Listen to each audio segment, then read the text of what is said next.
Excellences, Mesdames et Messieurs les chefs d'État et de gouvernement, Monsieur le Président de la 79e session de l'Assemblée générale des Nations unies, Monsieur le Secrétaire général de l'Organisation des Nations unies, distingués invités, Mesdames et Messieurs, à l'occasion de cette circonstance particulière, je voudrais m'acquitter du convenable devoir, celui d'exprimer mes encouragements au président de la 79e Assemblée générale des Nations unies, Son Excellence Philemon Yang, et à tous les États membres pour la tenue de cet important sommet en marge de l'Assemblée générale. Comme tous ceux qui m'ont précédé, je voudrais remercier les coprésidents des négociations pour la réussite des présentes assises.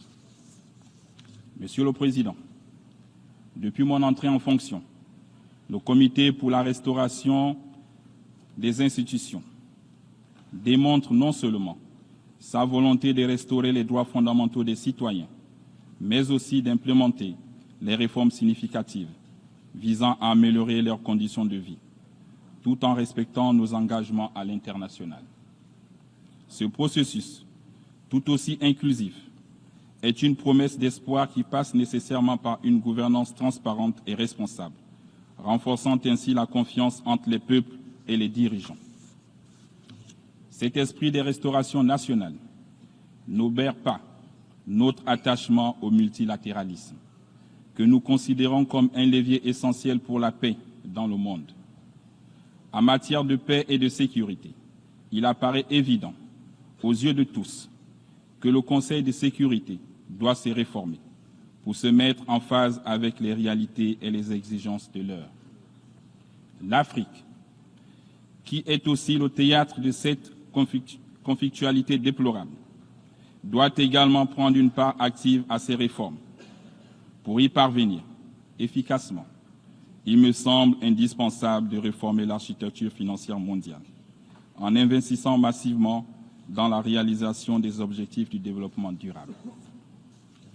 Dans le souci de ne laisser aucun pays à marge, il importe que tous aient un accès équitable aux ressources financières nécessaires. Cela implique un allègement de la dette et des opportunités de financement concessionnel, telles que la rétribution pour la préservation de nos forêts ou la conversion dette nature. La solidarité internationale implique aussi une coopération scientifique et technologique qui favorise l'accès aux données scientifiques et le transfert des nouvelles technologies. Monsieur le Président, plus de la moitié de la population gabonaise a moins de 20 ans. Celle-ci interpelle constamment les gouvernants sur les questions d'avenir.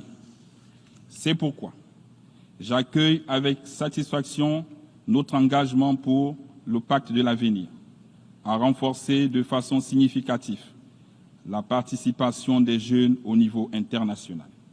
Un tel engagement exige un investissement conséquent dans le développement d'un écosystème éducatif international accessible à tous, donnant lieu à l'emploi et à l'entrepreneuriat. Monsieur le Président, distingués invités, Mesdames et Messieurs, je souhaiterais souligner que le pacte de l'avenir se réalise pleinement dans un élan de solidarité, d'action concrète et de pragmatisme.